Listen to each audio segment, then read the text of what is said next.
ఫిబ్రవరి 4వ తేదీన ఉదయం 9 గంటలకు నా చిన్న కుమార్తె బత్తుల దీపిక విజయవాడ ప్రభుత్వ ఆసుపత్రిలో పీజీ థర్డ్ ఇయర్ అనస్థీసియా స్టూడెంట్గా విధులకు వెళ్ళి ఫిబ్రవరి 4వ తారీఖు ఉదయం 9 గంటల నుంచి 36 గంటల పాటు విధుల్లో భాగంగా రాత్రి వేళల్లో నైట్ డ్యూటీ విజయవాడ ప్రభుత్వ ఆసుపత్రిలో చేస్తూ విజయవాడ ప్రభుత్వ ఆసుపత్రిలోనే డ్యూటీలో భాగంగా ఫిబ్రవరి 5వ తేదీ తెల్లవారుజామున 1:30కు అనుమానాస్పద మృతిగా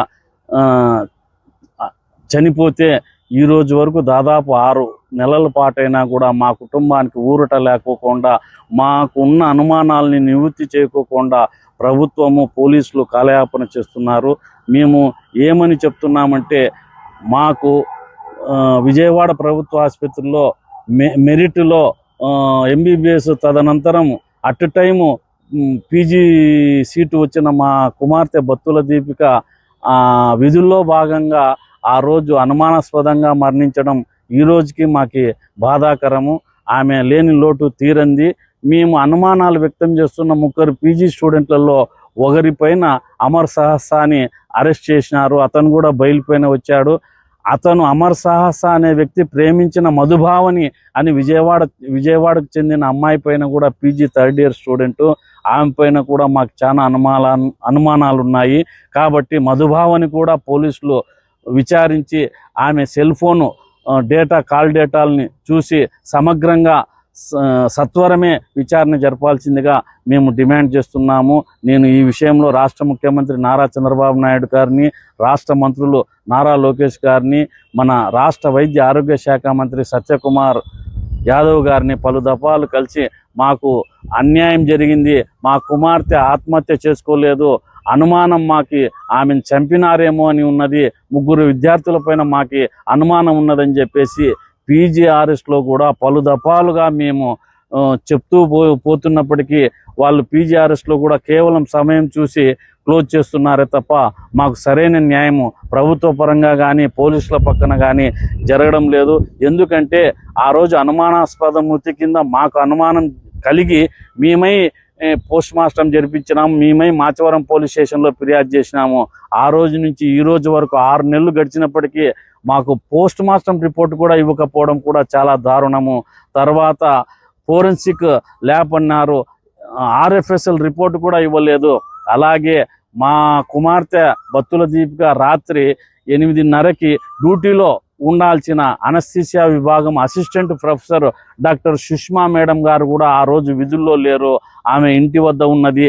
నేను సీసీ ఫుటేజ్ కూడా మొత్తము చూసినాను. ఆ సీసీ ఫుటేజ్లో డాక్టర్ సుష్మా మేడం లేకపోయినప్పటికీ ఆ college Siddhartha medical college principal Yedukondalarao గారు కమిటీల మీద కమిటీలు వేసి అతనే ఆ సమయంలో జీజీహెచ్ కూడా ఇన్ఛార్జి సూపరింటెండెంట్గా ఉన్నాడు. ఆ వ్యక్తి కమిటీల మీద కమిటీలు వేసి సుష్మా మేడం గారు ఉన్నారు డ్యూటీలో అని రిపోర్ట్ ఇవ్వడం కూడా పలు అనుమానాలకు దారిస్తున్నది. నేను డ్యూటీలో లేని వ్యక్తిని డ్యూటీలో లేదంటే కూడా మాకు నమ్మకం కలుగుతుంది, కానీ మాకున్న అనుమానాలకు తోడు డ్యూటీలో లేని వ్యక్తిని డ్యూటీలో ఉన్నారు అని చెప్పేసి కమిటీల మీద కమిటీలు రిపోర్ట్ వేసి 3 ప్రొఫెసర్లను 2 ప్రొఫెసర్లను వేసి మేము ఉన్నతాధికారులకు రిపోర్ట్ పంపినామని మాకు న్యాయం చేయడం లేదు. ఈ విషయంలో చాలా అనుమానాలు వ్యక్తం చేస్తున్నాను. నాకున్న అనుమానాలను నివృత్తి చేయాల్సిన రాష్ట్ర ప్రభుత్వం అయితేనేమి పోలీసులు అయితేనేమి సమగ్ర విచారణ జరిపి మాకు చూపించాల్సిన రిపోర్ట్లు, మాకు ఇవ్వాల్సిన రిపోర్ట్లు నెలల తరబడి కాలయాపన చేయడం అనేది సమంజసం కాదు. అలాగే మా పాప వాడిన ఫోన్ కూడా లక్షలాది రూపాయల సెల్ ఫోన్ కూడా వాళ్ళకే, మేము పోలీసు వాళ్ళకే నిష్పక్షపాతంగా విచారణ చేయమని చెప్పి హ్యాండ్ ఓవర్ చేసి వచ్చాము. తర్వాత మా పాప వాడిన లక్షలాది రూపాయలు విలువ చేసే ల్యాప్టాప్ కూడా వాళ్ళకే ఇది చేసినాము. మళ్ళీ ల్యాప్టాప్ ఓపెన్ చేసినారో లేదో తెలియదు, సెల్ ఫోన్ ఓపెన్ చేసినారో తెలియదు, మాకు ఏ విధమైన సమాచారము అందచేయడం లేదు. ఇది చాలా అన్యాయము. AP medical and health employees union రాష్ట్ర అధ్యక్షుని హోదాలో ఉన్న నాకే ఇది న్యాయం జరగడం లేదంటే కూటమి ప్రభుత్వంలో నేను ఎవరిని నమ్ముకోవాలో అర్థం కావడం లేదు. ఈ విషయమై రాష్ట్ర వైద్య ఆరోగ్య శాఖ మంత్రి మన ఉమ్మడి జిల్లాకు చెందిన వ్యక్తిని 10 సార్లు కలిసినప్పటికీ అతను ఊరటనిచ్చే మాటలు కూడా చెప్పడం లేదు. మా ఎదురుగా కనీసం ప్రిన్సిపాల్ కూడా ఫోన్ చేయడం లేదు. ఆఫీసర్లకి వాళ్ళకి మంత్రిగా అతను పిఏతోనో మంత్రిగా స్పందించి వారికి చెప్తే కదా వారు ఏదన్నా కానీ కనీసం మా దృష్టికి కాకపోయినా వాళ్ళ దృష్టికైనా నిజ నిజాలు చెప్తారని మేము ఆశిస్తున్నాము. ఎన్నిసార్లు పోలీస్ స్టేషన్కి తిరిగినా ఇంకా రిపోర్ట్ రావాలా, ఇంకా అది రావాలా, ఇది రావాలని కాలయాపన చేస్తూ 6 నెలలు గడిచినా కూడా వాస్తవాలను వెలికి తీయడం లేదు. ఆ రోజు అర్ధరాత్రి పూట 12:30 గంటలకు ఒక అగంతకుడు ఆ థియేటర్లోకి పోయాడు. అతని పేరు గురునాథ్. అతను విజయవాడకు చెందిన వ్యక్తి. ఆ సమయంలో లేడీస్ థియేటర్లోకి సెక్యూరిటీ గార్డు ఆశాని కూడా నేను అతన్ని ఎవరిని పంపించారమ్మా అంటే ఏమో నేను స్టాఫ్ అనుకున్నాను, నాకు తెలియదు సార్ అతను స్టాఫ్ అనుకుని వెళ్ళిపోయినాడేమో అని చెప్తున్నారంటే పొంతన లేని సమాధానాలు. 12:30 గంటలకు అతను ఆ థియేటర్లోకి పోవాల్సిన అవసరం ఏముంది?